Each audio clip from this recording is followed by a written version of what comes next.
Hello and welcome to your go-to Detroit Pistons podcast, the Pistons Pulse, co-hosted by me, Bryce Simon of Motor City Hoops, a former D1 Hooper and current teacher, husband, and father of 3 amazing kids. And I'm Omari Sankofa II, Pistons beat writer for the Detroit Free Press. And of course, we're always blessed to be joined by our producer, Wes Davenport.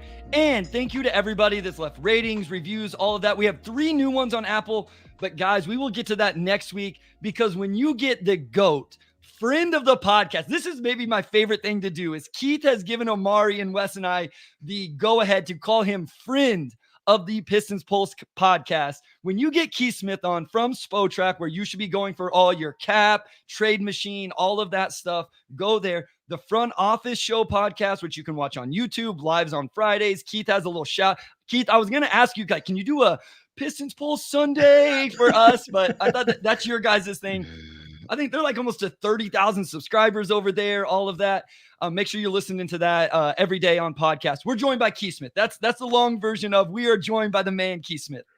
I appreciate it. Thanks so much. That's far too kind for you to give me all those kudos coming in. But I'm wondering, did you guys sit down like as a group and decide, man, we should bring Keith in and give him some reps like Jaden Ivey style? Is that what happened here? Yes. We are going to talk Jaden Ivey. First of all, I want to ask you this. I know what your hat means because I've asked you this multiple times. And you're probably like, Bryce, can you just remember? And I'm like, Keith, I'm getting old, man. Like here. How is your daughter doing? I know I don't want to spoil all the information, but I just know she was on her middle school team, crushed it. She's amazing. Got asked to go to the high school team. Now she's playing on the high school team as an 8th grader or something. Like, how's that going? Yeah, so the FA stands for Foundation Academy here in Central Florida. She is, she's an 8th grader. Her middle school soccer team went undefeated this year to 12-0-1. 0-0 tie, and they only allowed 2 goals all season, and one of them was an own goal. She is the goalkeeper, so she had a great season. Now she's joined the varsity team for the rest of their year. They're getting back to it after we've had the same for Florida, the same storms everybody else has had, which just means a ton of rain and mess for us, and so they've been a little delayed, but they've got a couple games left to go, and then state tournament. So we're super proud of her. I appreciate you asking because 8th grader being on the varsity, that's a big deal no matter where you're at. So super proud of her, and she's really excited to get going. No, that's awesome, Keith. That's big time for her. So huge congrats. And before we move on to talking some of these juicy Pistons subjects that I know people are desperate to hear about, how warm is it down where you are? Because I just checked my phone and it's like 5 degrees with wind chill here, which is officially winter.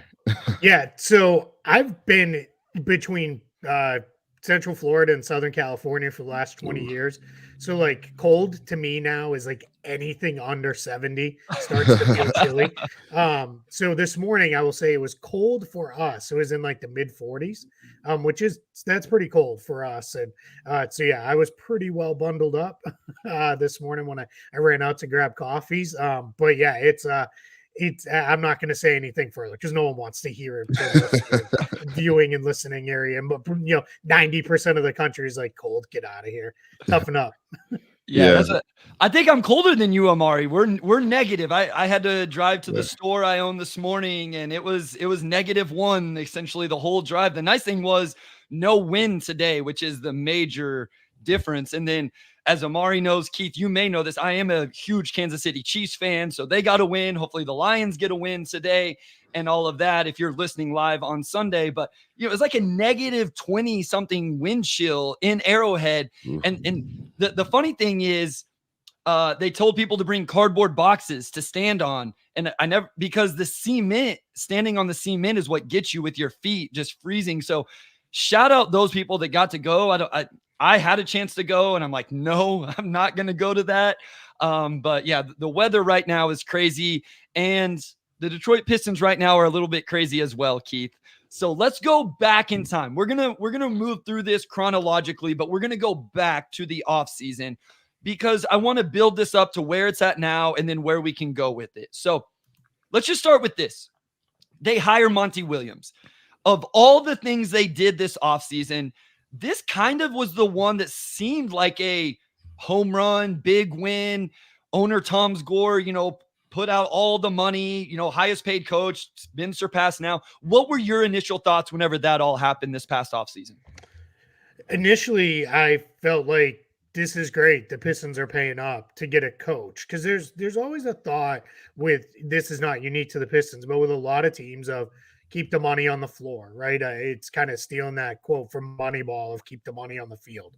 But there's a thought of, if you really invest into the coach, then that's saying something, right? Because that's you have no cap on that. There's nothing that should hold you back. So my initial thoughts were pretty good. Hindsight being 2020, I start to think, if you had to keep going back and adding years and dollars, and told you no, we don't. I don't think it's ever really come out how many times he exactly said no, but we do know he turned it down at least once, if twice. And then you had to go back to him and keep upping the offer. That probably should have been a huge red flag. And I'll be honest and say I kind of overlooked it, because I was like, hey, they got it done. But yeah, it's at the time, it felt like it was really good for them to move things forward, because it felt like this was a step forward season coming for the Pistons, versus kind of turning into, all right, we're doing more of the same with the rebuilding kind of stuff.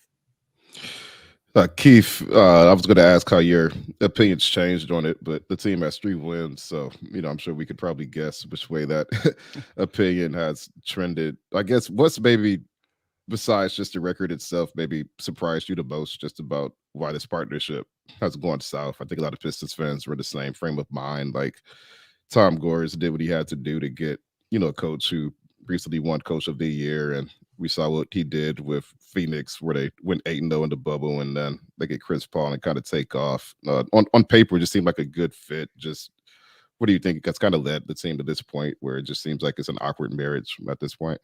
Yeah, I think what is most frustrating for me is the idea of, it's one thing of coming in, you have some injuries and things maybe don't go the way you're hoping to personnel wise and all those things. But I think it's the rotation decisions. That's what's frustrated me the most.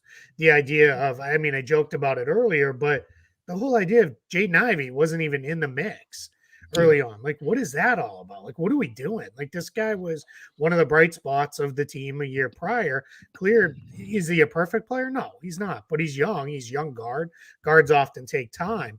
And then that got super messy. And then it was like, all right, we're going to throw Kevin Knox in there as a starter. Okay, that didn't work for a game. So now we're going to go with 2 bigs. That's not working. So now we're going to go with a bunch of wings. And it was just this mishmash of stuff where it was almost like the reaction you have to, man, this didn't work one time, so I got to go away from it. And it felt like nothing stuck. There was no consistency. Some of that fully owned, driven by injuries and availability of players, but a lot more of it felt like it was just we're doing different stuff. And it's fine to try things, but it's more fine to try things in February, March, and April than it is in November. It's like, November, let's try to build a little consistency here. And then I just don't understand with the young players in and out of the rotation and in and out of the starting lineup. The starting lineup thing is one thing, but if you're playing 25, 30 minutes as a starter, and then 2 games later, you're not playing it all off the bench, I just don't get it. So that's been the thing that has frustrated me most with the Pistons, was it felt like pretty early on, I think we could all see, all right, season's not going to go well. It's not going to be a good year. So Lisa, let's lock into our guys and kind of go. And that's when I wrote about them on Spot Track. That's what a lot of it was based around, was you got to have some hard conversations, and then you got to lock into some guys and play guys regular minutes, because otherwise you're never going to know what you have and know how they fit together. So before we dive more into why it hasn't been a good year, or maybe some bright spots, like we can get a little bit positive if there's some things, I want to go back to why did it not work? You said early on in the year, we could see it wasn't going to work. They traded for Monte Morris. He hasn't played. Should they have known that? Boyan's 34. Should they have not counted on him as much as they did? Burks has played better lately, but had not a great start. They, brought in Joe Harris as essentially a salary dump and all that. Looking back now with the information we have, which is a little bit unfair, but that's what we can do. Do you think it was a complete miscalculation? Did they completely blow the offseason? Or do you look back now and say, yeah, maybe, but I don't have a great answer for what they should have done, not knowing, could you sign Kyle Kuzma or, this player or trade for that player? What are your thoughts on that, Keith? Yeah, I think if we go back even a few months earlier than that, it really started at the trade deadline when they made the decision, we're not going to trade Bogdanovich and Burks. And at the time, it felt like there was one of two things at play. Either they held on to too high of an asking price, or just nobody met with a reasonable offer. If it was the first, that's probably not great, right? Not saying you just got to give those guys away, but that's probably not very good. If it was the second, guys, we got breaking news with the Pistons. Let's go. The Pistons and Wizards are finalizing a deal to trade Marvin Bagley, Isaiah Livers, and 2 second-round picks for Danilo Gallinari and Mike Muscala. Yeah, Woj live on the pod, so I'm gonna get some work done and see if I can do this in pod at the same time. But I may have to pivot a little bit here. Let's see. Okay, so Marvin Bagley, who essentially has been out of the rotation, Keith, until recently he played a game. Isaiah Livers, who truly has not been good as much as we have kind of been fans of his and wanted him to be good.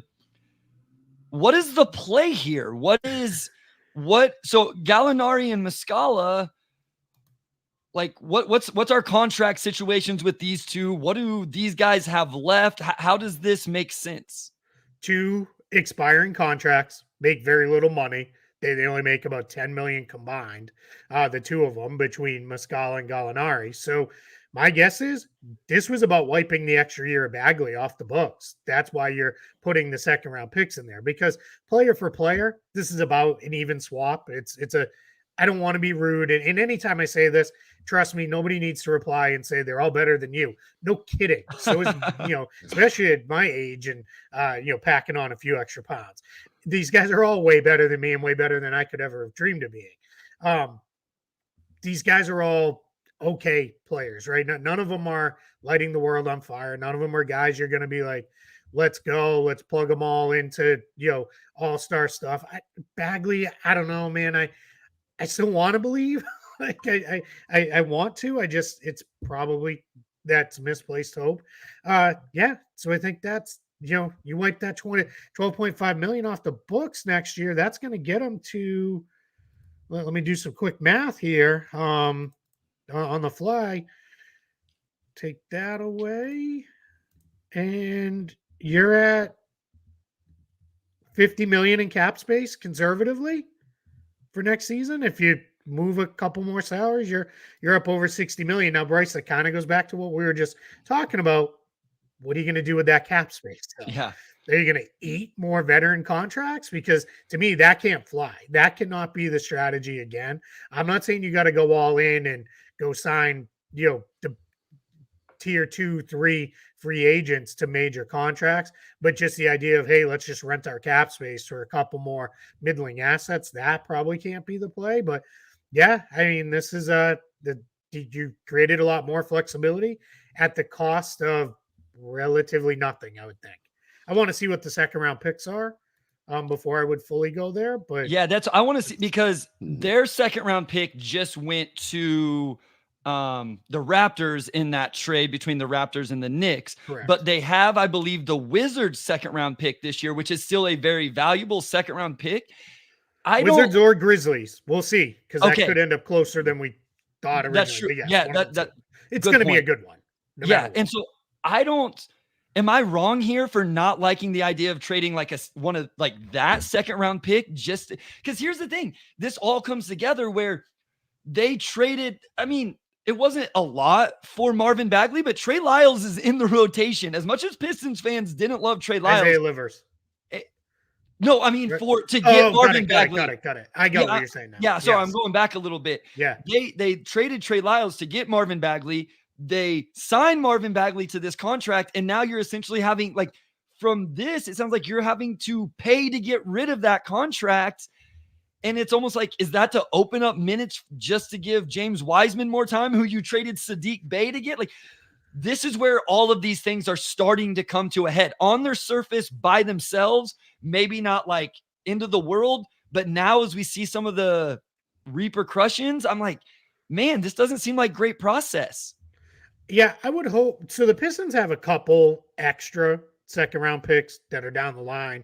Like they have a Milwaukee pick, they have a less favorable of Brooklyn, and in Dallas, those are 27 and 29. If it's those two picks, okay, I'm fine with that to clear the 12 million. Is it an admission of failure to some extent of we did not get this done? With this trade didn't work. Trade and subsequent contract didn't work.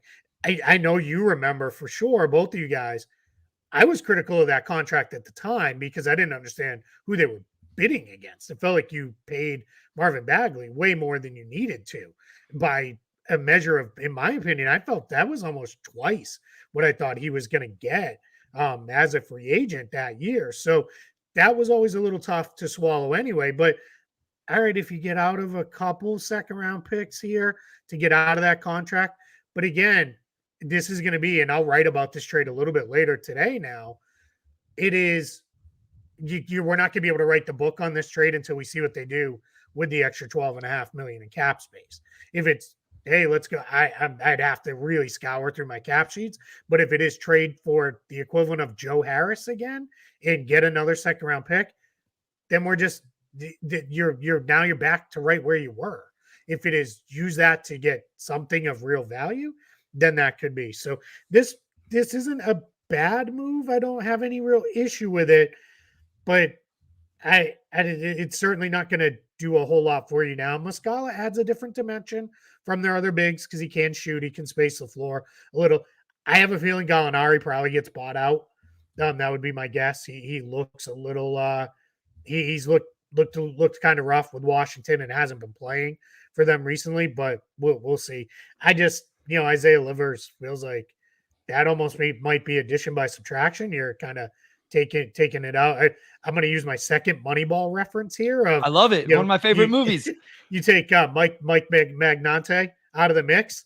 Now at least Livers isn't in the mix because I've always liked him more theoretically than what he actually is. So hey, if this opens up more minutes for Thompson and other young kids, let's go. Then that's a win in and of itself. So my initial thought was like, okay, these are two bigs who theoretically can space the floor a little bit, right? Like if there's one thing these two guys, Muscala and I realize like this isn't a long-term play for either one, but maybe you take out a big in the rotation in Bagley, who has been in and out of the rotation, and you trade. But the thing is, like looking just at B-ball reference, and I know their play-by-play stats aren't always exact, it looks like these two are relegated to just playing the 5 anymore. Like it's not like you can put them in at the 4. So you're still like, you're going to play Duren at the 5.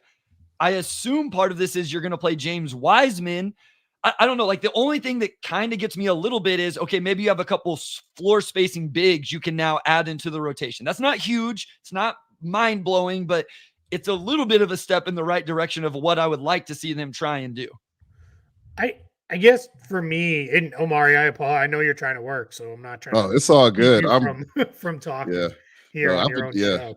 It's all Everybody good. knows like you give me the mic, I'm gonna go, man. You want me, especially with the trade, I will like.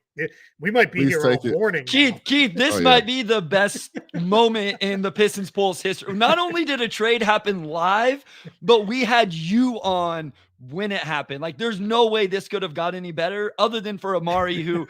If you're you have to come watch on YouTube because Omari is glued into the screen, but you can tell his eyes are not on the episode. It has nothing to do with me. My eyes are everywhere. I've been there, man. A little bit. So I've seen a couple questions in the chat or comments too. Is Gallinari's not a 4 anymore? He can't defend in space. Yeah, he's really a positional defending 5 at this point in his career. He's not. He's just kind of out when you're playing him. You play him against backup units where he's not going to get overpowered. He can't switch anymore. He just can't move. He just doesn't have the foot speed to do those things because you kind of play him as a drop 5 and you kind of run through it that way.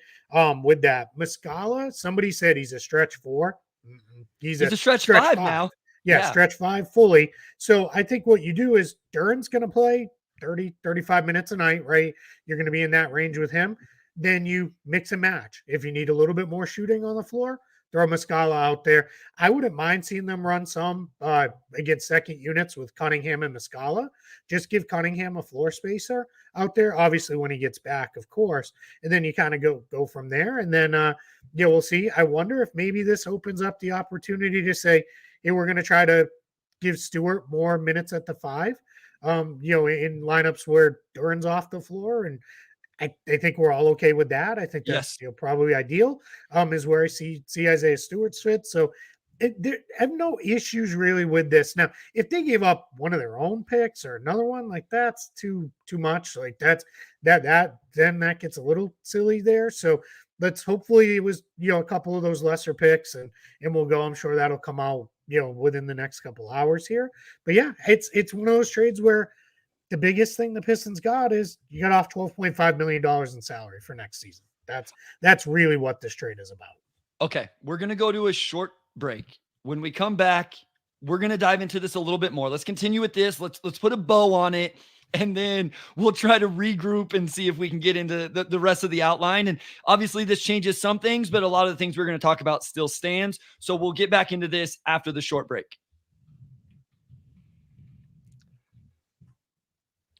All right, guys. I know you're used to hearing Omari after the breaks. I don't know what Omari's doing. He's smiling. He looks happy.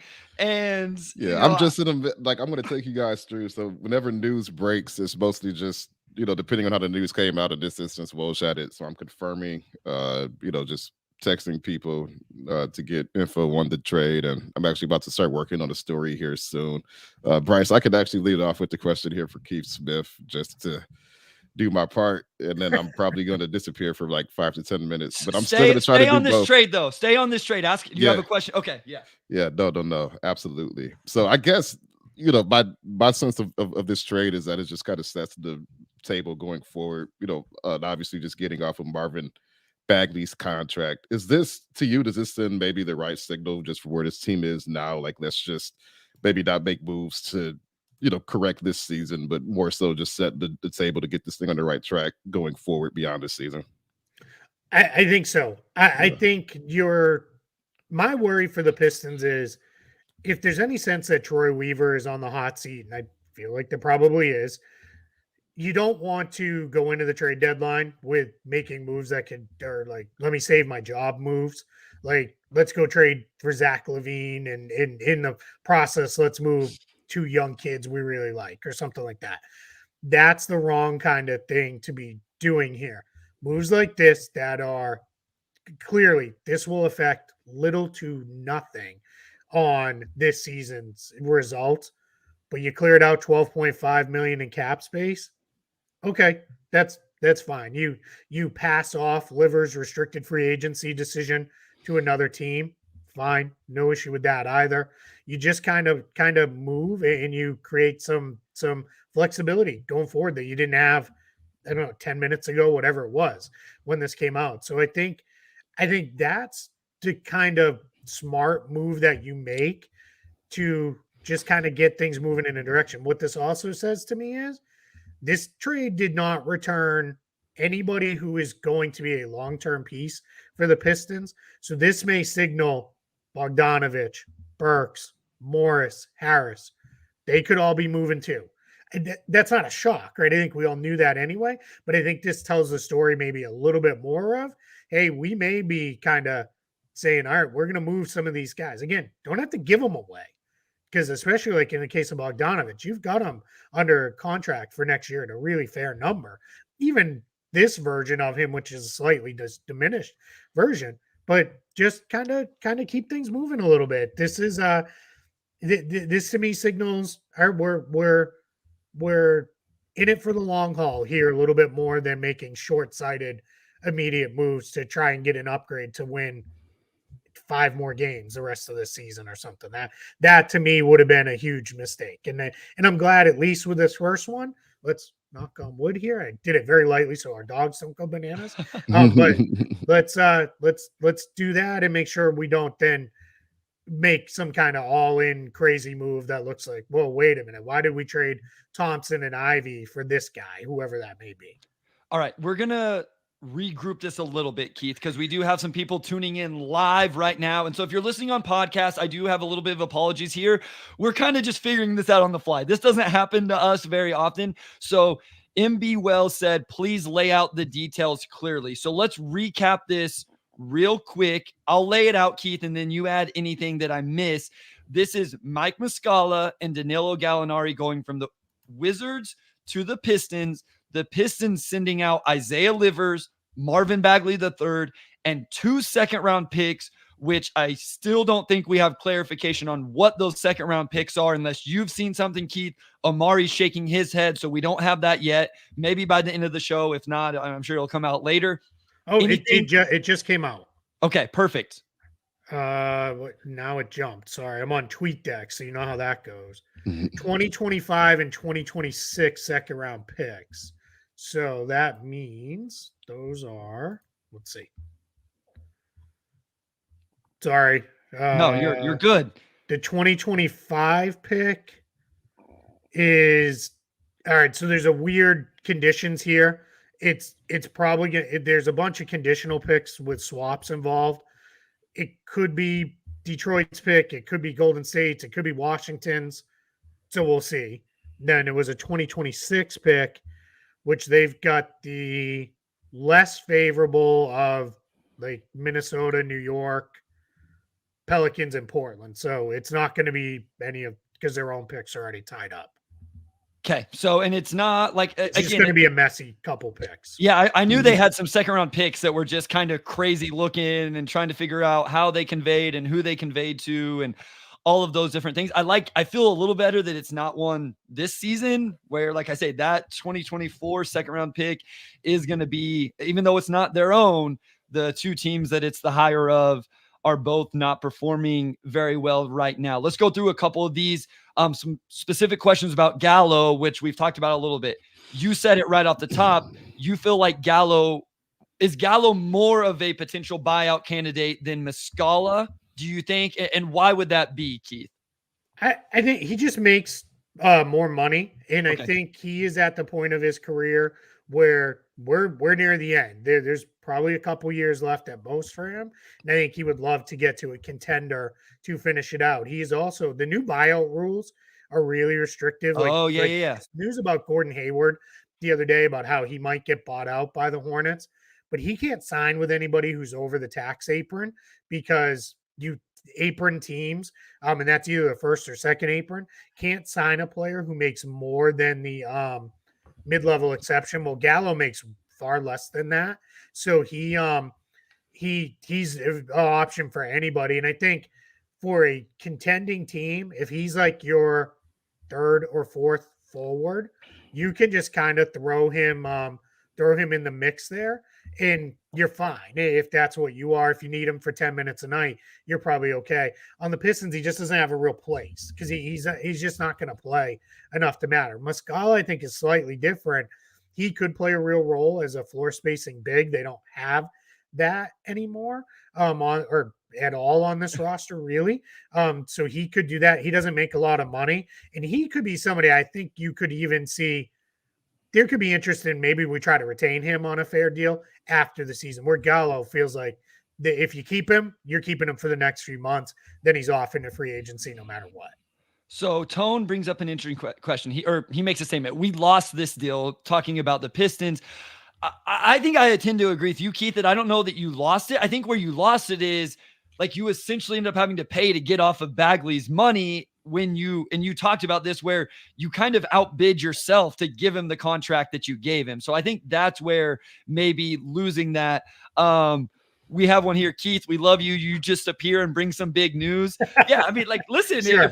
if we want something to break, we just got to bring you on the pod. Like you were talking about, if you go to a movie, that's when Pascal Siakam in case you guys don't know, the reason Pascal Siakam has not been traded is because Keith Smith hasn't gone to see the movie he was talking about seeing. And until that happens, Pascal's not going to be traded. Doug McMenamin, who I know is a big listener to the front office. Doug, not Dave. this year's pick goes to Toronto. Yes. So the 2024 second round Detroit pick goes to Toronto, but Detroit owns the better of, I believe it's the better of the Wizards or the Grizzlies second round pick. And then adding to all of this, the Pistons and Wizards play Monday night. So I assume these guys won't be ready to suit up and play. Gallinari shooting 4, just what Tweeps have been saying we needed. Let's touch on this again. We've talked about it a little bit. I don't think either of us believe these guys are really 4 men anymore. Yeah, I don't, especially defensively. Now, I'm going to say this, and I know everybody will get it. I'm not trying to be rude, but it doesn't really matter how great he plays defensively. If you just need to open up the floor a little bit, sure, you can play Gallo Yeah. before, right? Like, I have no problem with that. It's not like you're locking down, teams anyway. So why not get a little more offense on the floor out there? I'm all for the Pistons when Cade Cunningham is back, trying to play Gallinari, trying to play Muscala, put some more shooting around him in certain lineups. Don't play the two of them together as your backup front court. That'd be a disaster. But yeah, if you put a little bit more shooting on the floor with Cade, great. Right. Everybody's saying that's what you want to do anyway. So yeah, no real issues with that. I think though this is this is solely about clearing out that 12.5 million for Bagley for next year. There's not, this is a classic NBA trade where a lot of people will say, why? Like, why are you doing this? And they always say 90% of NBA trades for one team or another that's involved are about the salary cap. And that's what this is about for the Pistons. This isn't really all that big of a basketball trade because these guys they're not at the point of their careers where they're going to have huge impacts on a team like Detroit. So YouTube user play Boyan and Galley together. The defense would be amazing. Like, listen, we got to keep things light when we can. So, get your fantasy guys in against that lineup for sure. Hey, listen, like maybe they should just lean into let's score a bunch of points. The defense doesn't look like it's going to come together. Let's see how good you can be on offense. And to your point, playing Muscala at the 4, maybe it's a disaster defensively, but at least he spaces it. Omari, I think you took a break from writing here, either had a question or you're ready to chime in here for a little bit. No, just giving some perspective from Detroit's end. So we talked about the cap space element, and I think that probably gives them the neighborhood of 55 to 60 this offseason, which positions them for 2 big pieces instead of 1. So I think whether they make those types of swings before the trade deadline or during the summer remains to be seen. But I think it was important for them to just create that room now so that they're a little bit more malleable going forward. And then I just think Muscala and Gallinari as well. You're just adding 2 more vets to a very, very, very young room, and they're both expirings. But I think just getting some more adults in the room essentially was something this front office wanted to do, and giving up the 2 seconds for Bagley. This is just me speaking. I think that just kind of shows maybe the misplaced value in how they've built this roster so far, where you trade for Duren and then you trade for Bagley and then you sign Bagley to that deal and you probably outbid yourself, and then you draft Duren and then you trade for Wiseman and now you're giving up additional assets to get off of the Bagley pick. And I guess TBD on if they're able to retain or want to retain Wiseman this summer. But, I think regardless of that, I think there's an acknowledgement that the big man rotation just doesn't work. Muscala can play some 4. He can shoot the ball. Gallinari, probably not a 4 at this point, but, I don't even think he's had that good of a season really, but like we've just watched him for the last 15 years or so. We know what he can do from a shooting standpoint. I think he had a good game against the Pistons last year, even. So maybe he'll come back to the LCA. That kind of always happens, Amari. Yeah, like I remember Joe Harris. One thing with Gallo too, his agent is Michael Tellem. So they're going to do right by Gallo, whatever it is he wants. If it's buy me out and get me somewhere to a contender where I can go, then I think we'll see that. I think now what's interesting, and I'm just full on spitballing here, but is Boston did not want to trade Gallinari in the Porzingis trade. They wanted to keep him. They had to match salary in that deal. I think now that he's gone to a third team, if he's bought out, he could return to Boston. Okay. And Brad Stevens just said he wanted a wing with size that can shoot. Gallo as a bench vet to come in and be a guy who could maybe give you 10 minutes here and there. I wouldn't be surprised if there could be something there. I will say, though, Gallo was pretty PO'd about being traded by the Celtics. Like, he made comments about him circling those games and all this stuff. So we'll see. But we all know, feelings are only hurt in the NBA as far as the very next contract. And then everybody feels pretty good again. So, I mean, the Celtics are the number one team in the East. I can't imagine it would, I might be able to get over a lot of things if it meant potentially winning an NBA championship. Todd Deck says, got to think deeper, fellas. They aren't going to get big free agents. Expiring contracts are trade chips. So my question, is there a team in the NBA that has more expiring contracts right now than the Pistons? I mean, Boyan is essentially, right? I know it's not the same, but it's only $2 million guaranteed. Burks, Harris is expiring. These two guys are expiring. I mean, there's a ton of money in terms of expiring deals. What can you go get? Or is that only LaVine? Are you only talking about, if LaVine's trade market doesn't materialize, you give up just essentially expirings for the Bulls to get off his contract? I mean, can you get a legitimate guy that's a little bit younger and on a similar timeline? You definitely could. It's a weird free agent class where if all these guys hit free agency, we'd be like, oh my gosh, this is amazing. Most of them aren't going to, because it's like we already saw. Kawhi signed his extension. Paul George is probably going to get an extension done. James Harden, probably not really realistic he'll be a free agent, but we're not thinking of him as leaving. LeBron, not thinking of it that way. So most of the free agents, you're already through the big name guys, right? You're already moving into tier 2, tier 3 type free agents. So that's where I think the Pistons could be in a place to do a little pre-agency where it is, hey, we're going to spend that cap space. We're going to spend it now. We're going to go get somebody. Zach LaVine, fine if it's the right kind of trade, because I think he could clearly help them a lot on the floor. Again, you're going to have to just whatever the rest of this year is, you're just figuring stuff out. It's next year that he could be a major impact for them in helping them. But I don't want to go crazy in a trade like that. I'm not giving up Thompson. I'm probably not giving up Ivy. Certainly not giving up any future first round picks that are really juicy. Like I don't want to do any of that stuff because I don't know that LaVine helps that much on the contract he's on. But yeah, if it's true that his market is as barren as everybody keeps saying, maybe he could sneak in there and grab him. And he's probably better than anybody you're just getting, outright in free agency. And I think that starts over a little bit from is that better than just let's run out cap space by eating contracts for teams? To your question of does anybody have more expiring contracts? Philadelphia is the only other one. Oh, yeah. They're down to like Embiid, Maxey, and Jaden Springer as potentially the only guys on the roster, beyond this season with the deal. So, but yeah, I mean, they're right there. They're right there with everybody, in the mix with this. Okay, so I just want to put a cap on the LaVine conversation because I feel like this is going to be a big talk. In your opinion, because I've listened to you and Trevor, and shout out Trevor as well. I forgot to mention him in the opening. Trevor Lane does an amazing job over there with you on the Front Office Show. And if you're an LA Lakers fan, you should be listening to his pod as well. Would you wouldn't trade any real assets for Zach LaVine if you're the Pistons, but in a scenario where the market is just dry, the Bulls say, hey, Kobe White is awesome.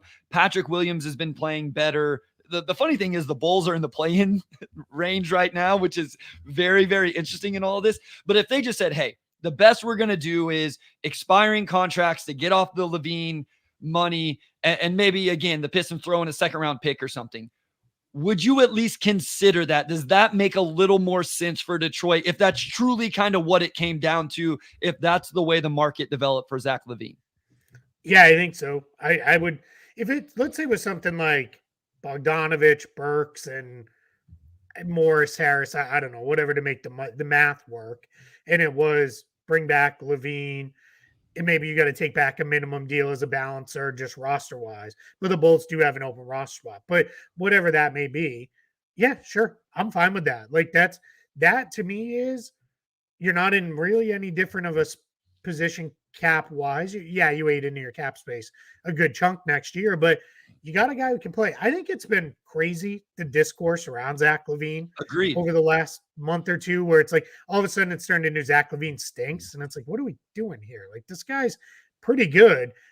I don't love the contract because of his age, some of the injury history stuff, but it's not like, oh man, we're destroyed and we're falling apart for life with this. And if you're the Pistons, this is the kind of shot you can make of let's take on a little bit of money here. So I'm okay with that. I have no real issue with, if you want to go get Zach LaVine, I just don't trade the high upside kids in draft capital to do it. And maybe the Bulls do look at it and say, hey, we could use some of these vets to help move us forward in this push, forward. Because let's face it, I mean, being in the East, playing conversations up, that's not any real accomplishment here, but the Bulls are firmly in it. So if that's where they want to go, and they're only 3 games under 500 now. If they're thinking, get us to 500, we can maybe make the playoffs.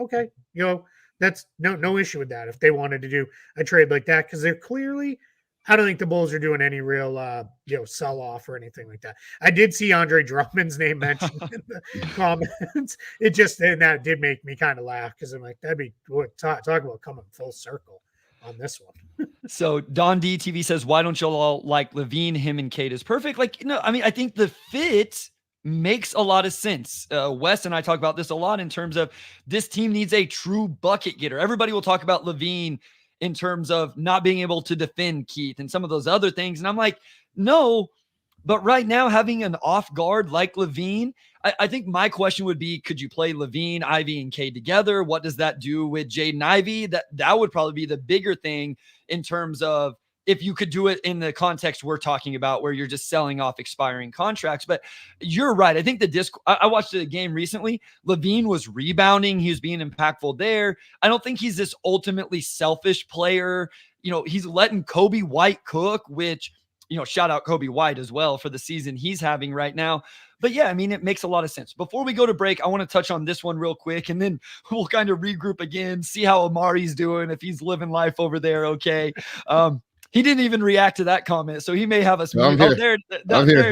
I'm here. I am, literally still texting people, getting info on the trade, and I'm probably gonna have to hop in to start writing here soon. So I'm not gonna leave the broadcast, but I probably will be a little bit more quiet from this point on. I'll give Bryce a heads up if I have anything to hop in with. Okay. Omari, my wife and I share an office, and like a couple weeks ago, she took a picture and she's like, "This is your work face," and you were making the same work faces I was making in that picture, where it's like head's kind of down, you're really super focused and intense. So I get it, man. I've been there. Yeah, probably just like the super focused, intense, like quarterback and clutch time. Scenario face, right? This is what it's all about for us in this era. We don't get to play anymore, so this is like crunch time for us. I get it. When it's time to lock in, it's time to lock in. I listen. The Pistons Pulse listeners are getting behind the scenes of everything. We can. Poor Wes, Keith. We threw out the whole outline. The outline is gone that he put together. Luckily, we didn't have a whole bunch of stuff. It essentially was just kind of, hey, let's talk these general things. But, that's gone. Omari's working. Luckily, I have a little bit of experience hosting by myself, or I would have been freaking out. So real quick here, Lauri Markkanen, do you think he's even on the block first? Second, if he was, does Detroit even have close to the assets to make a move for him?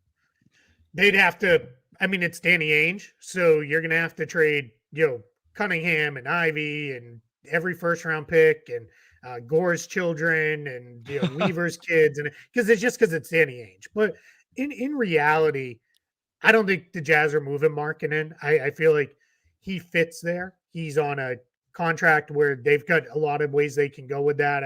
One of the popular theories is they'll renegotiate and extend him in the summertime, and that's how they'll keep him in the fold.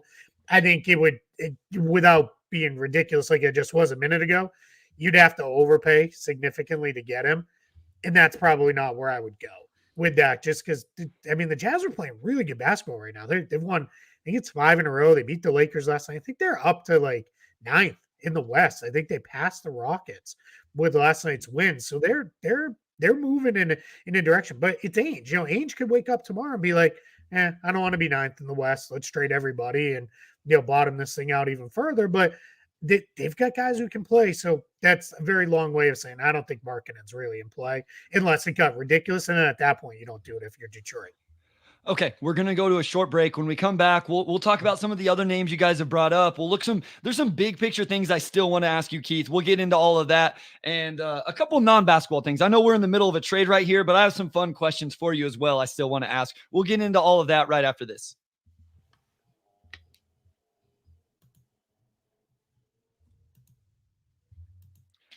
All right, we are back. Omari is writing an article or texting everybody he knows. We're not really sure, but Keith, Big Dog Pistons brings up Dejounte Murray. Says, go get Murray now. We'll have $30 million in cap space this summer. I don't know if those numbers are correct based off. I mean, I know you can do, looks like maybe quick math. That sounds right. Your thoughts on Dejounte Murray's market, what it would take to get Dejounte Murray for the Pistons, his fit on this roster, cap space, all of that. Just some overwhelming thoughts on Dejounte Murray. Yeah, I like Dejounte Murray as a player. That fits a little weird with the Pistons. That might be one where I might be willing to talk about moving Jaden Ivey. Sure. Just because I don't know if you could play Murray, Ivey, and Cunningham together, where I do think you could play those two and Zach LaVine together, because I think you have some real size there. You're okay with that. I don't hate the idea of Murray. I would let's see, right? A lot of it comes down to what's your internal evaluation on Jaden Ivey into a slightly lesser degree Thompson, right? Are you in a spot where Thompson is, we see him more as a 2 that can maybe play the 3 sometimes? What do we think Ivey is? What do we think Cunningham is? I think the door is still very open for Cade Cunningham. You could, just because of his size, you could go to a place where he's a play initiating wing. Yeah. And you don't have to play him at the point guard spot. And you could go with more of a real point guard like Murray and be okay. It just, those two guys together, you're going to be a little stressed shooting wise. You got to keep shooters then around them. Then you're going to have those two enduring. That means your other 2 starters, they got to be knockdown shooters. Otherwise, the floor is just going to get too compressed, and it's going to be too hard for them to get in the spaces where those 2 guys, because they live in a lot of the same areas, right? They're mid-range killers who can make some 3-pointers. So that just becomes the question of, do we like Murray more than we like Ivey? And if we do, then maybe you move Ivey as the piece there. You can get their salary matching wise. He only makes $18 million this year, so that's not too hard. You're talking about Burks and Ivey, and you're there. Yeah, it's another one of those. Let's not go crazy with what we're willing to give up for him, but if the right deal is there, sure. And into a Big Dog Pistons comment, you're there cap space wise too. You'd still have in the range of about 30-ish million to play with next year, and that's not nothing, right? You still in a spot where you could really maybe do some stuff, and that's a great place to be as well. Keith, let me just ask you about Jaden Ivey in general. You touched on it a little bit at the top, we joked about the playing time and all of that. We've talked about Dejounte Murray, which essentially would send Jaden Ivey out if that trade happened, or at least make the rotation a little bit weird. We talked about Zach LaVine, which again could make the rotation weird. At least I lean a little bit more into, I don't mind the idea of a 2 guards and Cade as a defensive 3, at least, playing as the small forward defensively, even though he would still be the primary initiator. I know not everybody is a fan of that. Wes and I have gone back and forth about this a lot. Where are you at with Jaden Ivey? Because I've said about 4 weeks straight, I think Jaden Ivey's really good at basketball, and I still have all of my Jaden Ivey stock, and I will take anybody who wants to sell it. But how Monty has handled him and some of the comments he's made and those things make me question whether I know ball or not. So where are you at with just Jaden Ivey, the player, kind of getting rid of any of this trade talk and some of that stuff? Bryce, ball, man. We all know that. So I'm not, I like Jaden Ivey too, and I would not be just giving up on him or making him a throw-in in trades or anything like that. And I know from my conversations around the league, there are other teams that value him quite a bit. And there was some conversation when he wasn't playing regular minutes for the Pistons, because he was coming off the bench, getting 10 minutes one night, and just his role was all over the place. There were teams that were thinking, maybe we can swipe this guy because we don't know what they're thinking about him for the future. I want to see him the trajectory he showed as a rookie as far as his shooting ability, because this year's been a mess. I'm willing to write that off to his role's been inconsistent. His playing time's been all over the place. The team's been messy. I'm willing to write that off, but 30% three-point shooting is not going to cut it. Agreed. He's got to he's got to get into the high, 30s, low 40s to really be something. But I think it's, if you can at least get back into that mid 30s range, which is where he was pushing towards at the end of last season, then we're okay. So that's my worry with, like, if you're going to build a foundational lineup, if let's say you traded for Dejounte Murray and kept Jaden Ivey, now you've got Murray, Ivey, Cunningham, and Duren. The fourth shooter needs to be Kyle Korver levels of shooting good to balance the floor. It's not enough shooting to have on the floor. You're going to struggle. I don't mind it too. Maybe Ivey's upside, and people hate when you make this comment on guys, and I don't get it. Maybe his highest upside value is scoring combo guard off the bench on a really good team. And I don't understand why people get so upset about that, because Jamal Crawford and Lou Williams had really long, good, lucrative NBA careers in that exact role. And they were valued guys for 20 years almost for each of them. So that's where I'm like, yeah, if that's where Ivey lands, fine, right? Like, I have no issue with that. Like, if that's ultimately what it is, and that's why you keep him around, because it's like, hey, he's the third guard in a Murray, Cunningham, Ivey rotation. Now we're building from some strength there, right? That's pretty good mix. And then that still frees you up to keep more shooting on the floor at the other spots. So, yeah, I'm okay with that, but I'm still all in on Jaden Ivey. Well, and the thing is, if you do that, then he can play on ball a little bit more as well if he's that second unit combo guard. And I said that at one point as well. I didn't think bringing him off the bench at the start of the year made sense. Especially I think a lot of that was people were going, it's Killian Hayes playing over him on top of him coming off the bench. My thing was, at a certain point, I don't care if he starts, he just needed the minutes. It was like some of the rotation decisions in general were puzzling. And as you just said, if he ends up being the sixth man, like a true sixth man, that he's the Malik Monk, who I think has been really good for the team. Amazing this year. Yeah. And different players, but that kind of player, I think that's really, really value. And Michael says, Ivey hasn't proven he can consistently shoot 100%. I don't even know that he needs the on-ball shooting. He shot decent. He shot well on unguarded catch and shoots last year, and he hasn't this year. That's been a real part of why it hasn't looked as well. And recently he shot too many as well. His shot diet has seemed to be a little bit weird. So I'm going to take a few questions first. Hey, can I say something real quick on that? Absolutely. Bryce? So started very slow last season. But his last 3 months of the season, which was 26 games, he was at 42% in February, 35% in March, and 38% in April from three. This is just his three-point shooting. That's pretty good. That's where I was starting to get super encouraged with Jaden Ivey, because it felt like his early shot diet was a lot of drives to the rim, contested shots, plays where he got in the paint, but then he was taking tough fallaways and those kind of things. Then it seemed like he figured out, hey, if I can move it, then it'll come back around to me. I'll shoot the spot up shot, as you said, unguarded, he's good. So that's where I feel pretty good about that. And that's where I'm okay with him. I don't love lineups where he is, this is it, it's just him. You got to, you're the guy.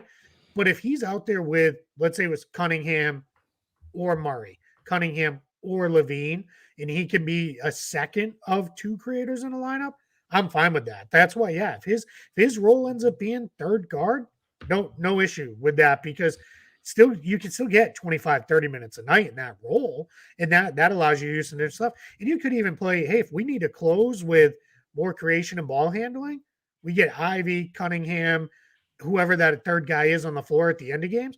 That's even better too. I love the Vinny Johnson comment. We know Pistons fans will they'll appreciate a good six man. If you can get one, maybe that's where Ivey's destiny ultimately is. I think the rest of this year, as things lay out, let him get on ball reps. It might be messy, but who cares? It doesn't matter. This is not about winning games anymore. This is just about experience. Well, and the thing is, he's another guy that I think gets this tag as selfish for some reason. He's very unselfish. His issue with his passing is he's actually like a truly bad passer. Some people like don't Yeah. see the floor. Jaden can't figure out the nuance of his passes. He'll throw it super, super hard or way too high or off target or those type of things. But Keith, I'm telling you, I watch a lot more NBA in general this year because of the other podcasts I do. There's not many guys that get to the lane and pressure the lane as easily as Jaden Ivey. And that's really valuable in this league. And I hate to give up on a guy that is doing that in year 2. And he's also shown improvement defensively. He's not a good defender. He's not even neutral yet. Like, don't get me wrong, but it went from atrocious as a rookie to at least like, hey, here's some flashes of good on-ball reps. He's actually found this nuance in offensive rebounding over the last 10 or 12 games. Like, yeah, he's finding ways to win on the margins. And I'm like, there's growth here in what you've talked about in terms of in a season where the lineup stuff has been weird for him. Yeah, I need to see him learn how to pass to a big man. Sure. Because I've watched way too many games where he breaks down the defense, then it's like, let me rifle this ball to the big who's 4 feet away from me on the other side of the lane. And it's like, dude, just lay it off to him. Just drop it off to the guy and let the guy put it in the basket. So that's, to your point, that's the nuance of passing, right? But he had to play in a game, it was a couple nights ago, I can't remember who they played. He got into the paint and he made a high-level read where his first read was to kick it to the corner, and the wing defender dropped to the corner to take it away, and he made one of those hook passes out to the wing. I think it might have been Bogdanovich, and he missed the jumper. So it's one of those things where everybody's going to be like, yeah, whatever. I don't like. There was no basket got made, but those are the plays where I'm like, oh, he saw it. He saw the defender drop, and now he found the right pass, and he put it on time with the right amount of zip. I just want to see that consistently now. So that should be. I want to see him and Duren for as long as Cunningham is out. I want to see the two of them run 25 pick and rolls a game. Just find out what happens, right? Maybe you mix in a few with Stewart. Maybe you mix in a few the kind of small pick and rolls with Bogdanovich where you have the pop threat. Let's see what it looks like. Let's see what it looks like. Run those with Stu or Duren or Wiseman. No longer Bagley, but one of those guys in the dunker spot and go. Like again, I don't care if it looks messy and all that. Just let him get the reps. And now if I'm the Pistons, then I know, all right, you're not going to be that on-ball creator. But 5 assists a game last year as a rookie is nothing to sneeze at for a guy who's not really a point guard, right? Like that's impressive stuff, and that's all still in there. Yeah, I don't know. We're taking some hate in the comments. I don't know. I feel like we're talking very positively about Jaden Ivey. I feel like we're two big fans. I'm not really sure. Maybe it's coming across the wrong way. But let's kind of finish off here with some quick hitters. Omari, real quick. Anything? Any news? Anything you can tell us or no? Yeah, it's mostly really it is just a table setting trade. I think it was important for the front office to create the cap space now, just to be able to say we have this space now, we're ready to deal. And where they go from here I think remains to be seen, but they do have something in mind. I think the key number here is 2. I think they're looking to add 2 significant pieces and divide that 60 million up one way or another. Of course, they have all these expiring deals too with Bogey and Burks and Joe Harris and Monte Morris. So they have the tools to do something. Over the next few weeks, we'll see teams either decide to double down on competing or decide, hey, we're not playing too well. Maybe we should sell off. I'm sure there's a few teams that come to mind when I say that. So where things go from here over the next 3 weeks, we'll see. But the Pistons feel like they are in position to make some stuff happen, and they have the space, and we'll see what happens from here. So I was told this is a first step trade, so we'll see what the next steps are. Right now they accomplished the goals of just the cap space, getting a couple more vets into a team that clearly needs some more adults, and then also I think it's a pretty direct acknowledgement that you don't need Bagley, Duren, and Wiseman on the same team as well. All right, Keith, real quick, Doug McMenamin, not Dave. Are there any potential luxury tax teams that the Pistons could do business with to help the unbalanced roster? Yeah, I mean, you could see a move like the Pelicans are going to get out of the tax. They're like 2-something million over. Kyra Lewis seems like the the move there. So we could see something like that happens. Detroit actually saves, if I'm right, saved a little bit of money here. So they may have dipped back under the cap again. I have not sat down and run everything yet. They were sitting about 1.5 million over. I think they sent out about looks like they sent out about 14 million. I know they didn't bring 14 million back in this trade. So that could be something where they do. So is that do they create a trade exception or not, since it goes under the salary? I'll have to get into it and run it, because what will happen in this trade is you're probably going to see. So this is just a little education piece here. Teams are allowed to break up trades in whatever way is most impactful for them. Yeah. So what you're going to actually see is the Pistons, they could have created a couple fairly large trade exceptions in this trade. So what you could see happen is the Wizards are sitting on a Porzingis trade exception of about 12.3 million.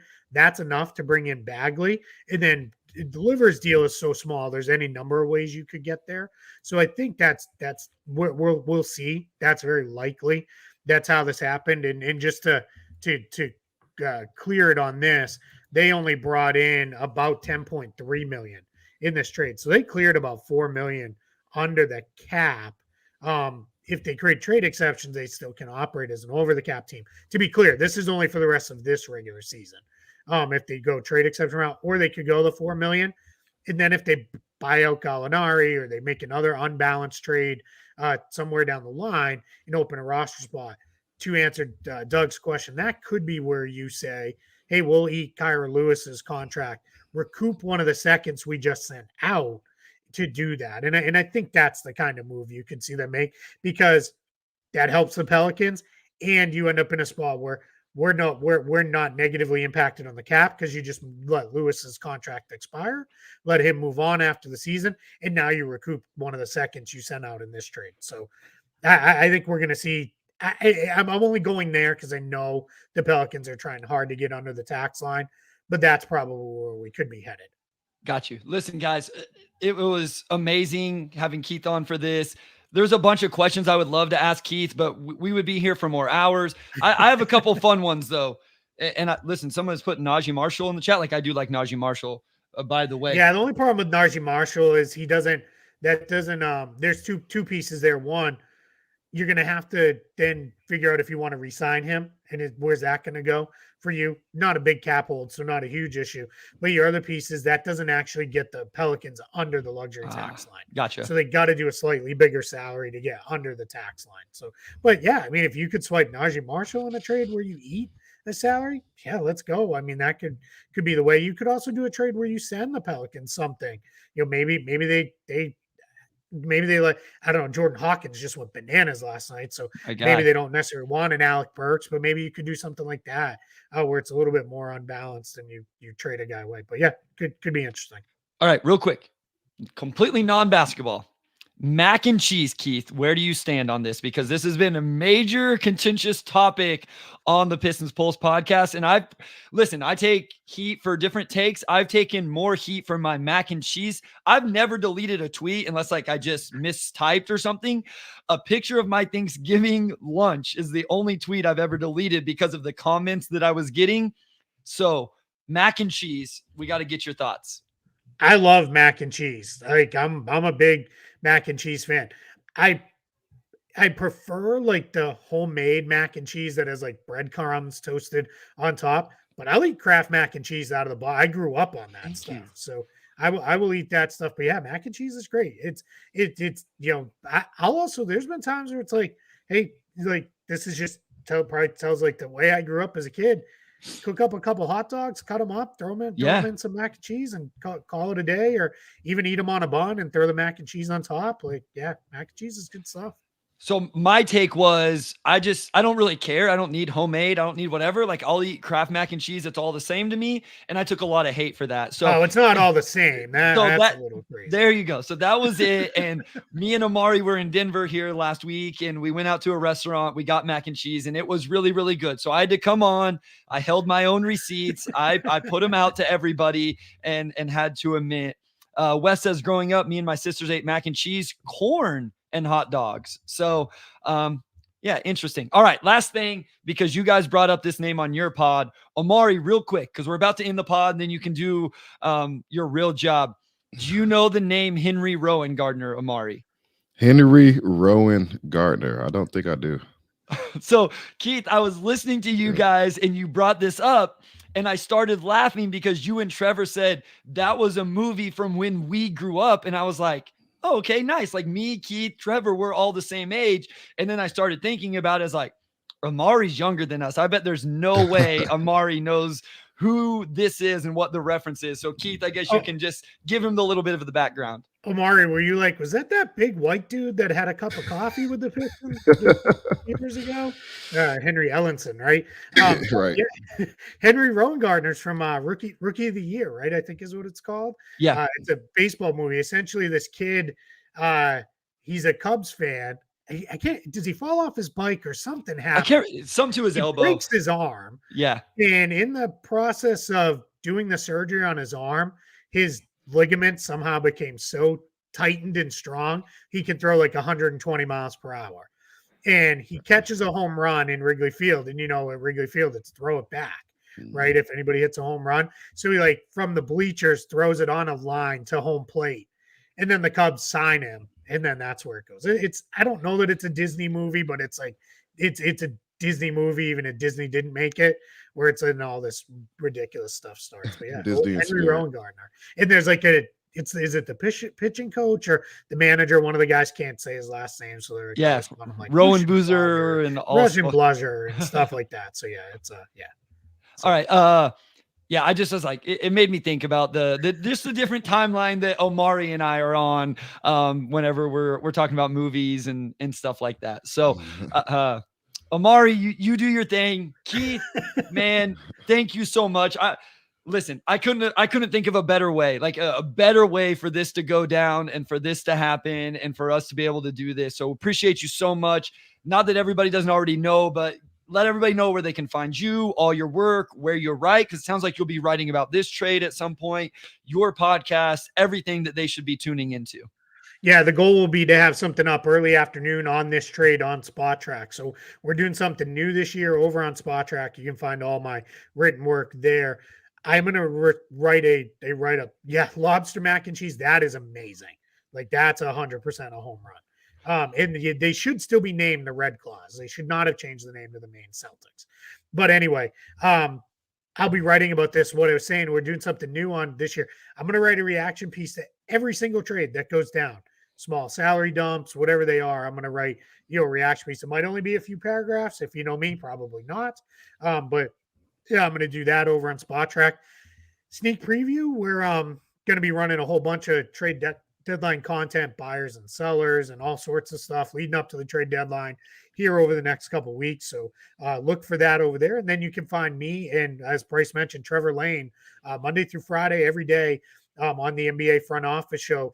Monday through Thursday, we do recorded shows. And then every Friday, we do what we call Front Office Friday, which is a live show just like this on YouTube where you can tune in and watch and ask questions. And we have a lot of fun. Sometimes the show goes completely off the rails, but we have a great time with that. We try to keep the energy up, keep it a little light, have some fun on those Front Office Friday shows. But you can find us over there. Bryce, I appreciate you mentioned it off the jump.